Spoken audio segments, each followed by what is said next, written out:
Suzanne Yatim Aslam is our children's HateBraker hero and Miss Arab USA.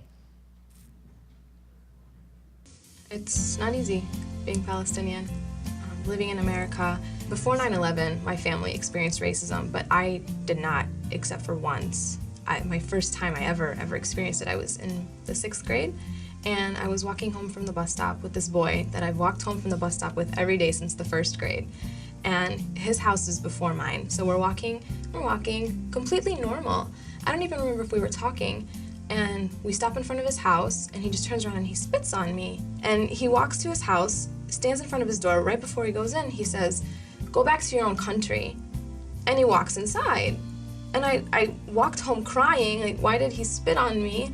And I go to my mom, like, Mama, I don't understand. Why did he say that? I live here, I was born here. I mean, why? I just didn't get it. One time I got mad at my friend. I got mad, whatever. He was being silly, and I got mad at him. And I walked away. And one of the guys goes, "Don't make Suzanne mad, she'll fly a plane into your house."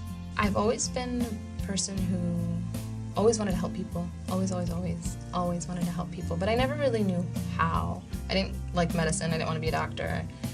I signed up for Amnesty International, and they sent me this email with a link on it that said Invisible Children. And anything that I do for the rest of my life, I want it to be about kids and helping kids, always. So I click on this link because it says children on it, and I started seeing how young people were making a difference. I mean, these kids were saving other kids' lives in northern Uganda. They did so much for these kids, and I thought, oh my goodness, wow, really? I can do something that important at this young of an age. I don't have to wait till I'm 45 and working for the UN, fingers crossed, to do something. I can do it now, and it kind of like clicked. I started opening my eyes to the injustices of the world, and I started realizing that there are laws that need to be implemented, and that there are people that need to stop being so apathetic. And it kind of just triggered, and I got completely overwhelmed, but completely excited at the same time. And I thought, oh my gosh, we have stuff to do. We need to get things done. And I've just kind of been on that road ever since.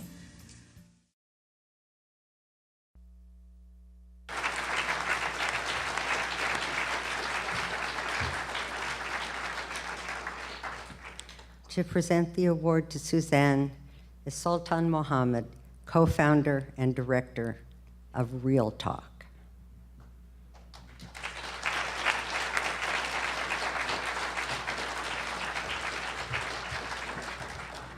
First of all, give it up for the HateBrakers. I'm talking about everybody inside the room.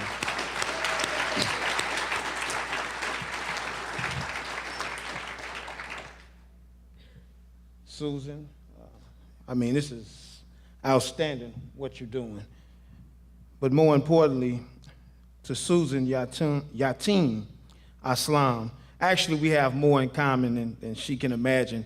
She was supposed to be sitting next to me, and I was playing with her, and she said, well, you're the one who's supposed to be presenting me the award? And I looked at her, and we just giggled and laughed. But as I read her bio, because actually Susan asked me to do this kind of at the last minute, and I won't get into detail because this is about you today, Yatim. I was reading her bio, and I was looking at the little brief video that they showed, and I said, wow, you know, I know why she made that connection.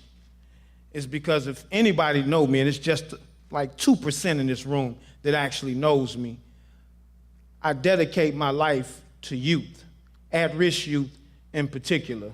I mean, I don't compromise. I have to make some real serious decisions in my personal life now because I got these young people riding, you know, for me. And it's like, wow, I didn't think that they would ever get to that point. And I was reading your, just a brief passage, because I can't read the whole bio.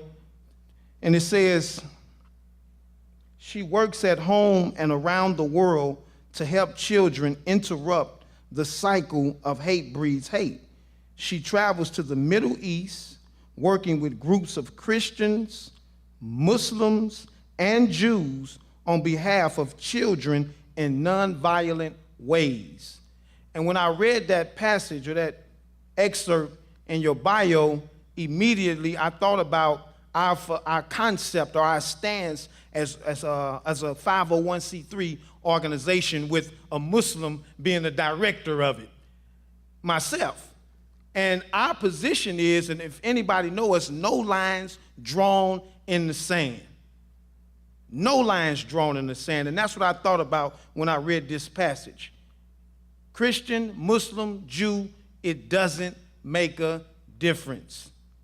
It takes a community to raise a child. In closing, somebody was talking about, I believe it was one of the principals, talking about global citizenship. And you're absolutely right. We're living in one world, one community today. And the sooner we understand that, the better off we will be as humanity. So it's an honor and a privilege to give this award to you all, or to present this award to you, Suzanne Yatim Aslam. Y'all got to bear with me on the name thing, because this is a last-minute notice now. You don't never get a person's name incorrect.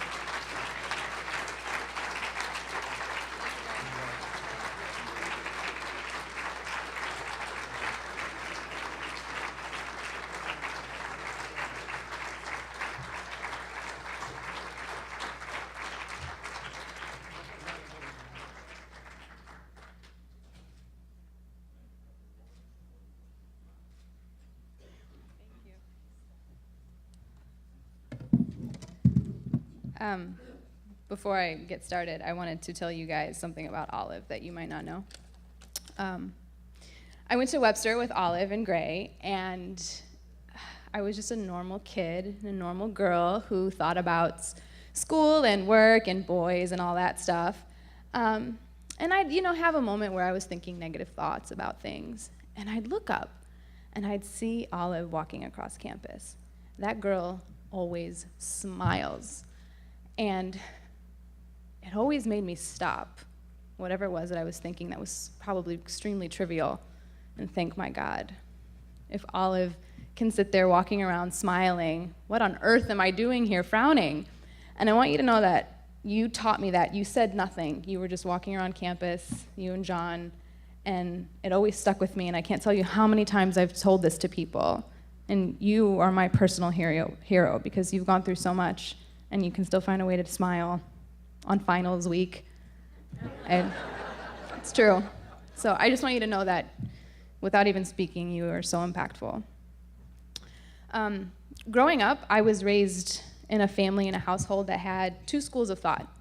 One was the famous turn the other cheek, and the second, maybe more popular and arguably easier, is an eye for an eye. And because they were both presented as truths, I struggled to figure out which one it was that I fit into. And it's only really been the last few years that I found out that I didn't really fit into either.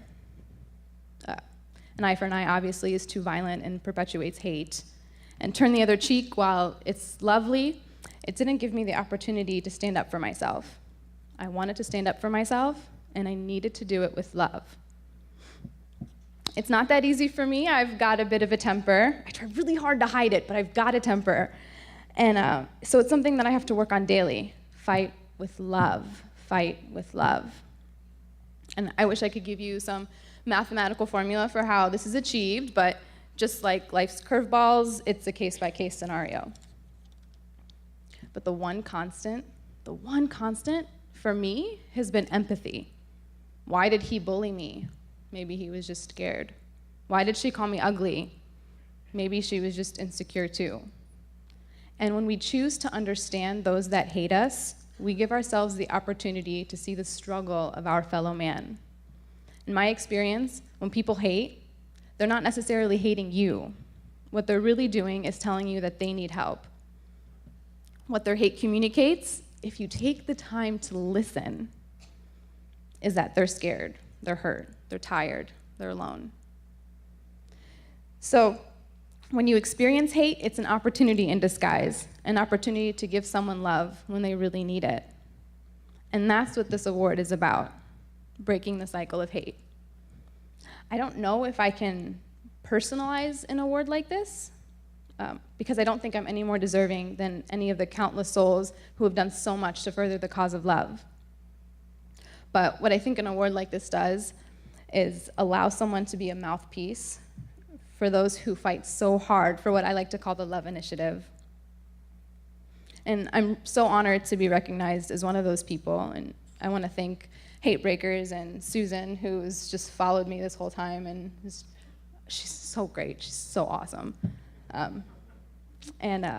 Webster University, by the way, you guys are incredible, and I think most people grow up in college, that's where they really blossom, but there's something really, really special about Webster. They offered a place for you to question everything, and for you to, I can't tell you how many, we're such nerds. We used to spend so many nights, like, instead of just talking and drinking like all the other kids, we would watch like Amnesty International movies, and like, it just, and we'd stay up all night crying about just these horrible atrocities that were happening and trying to understand the world, and we had such a secure place in Webster University, and it was, I've lived in St. Louis for 18 years before I moved, and the best time out of 18 years was the few years that I spent at Webster.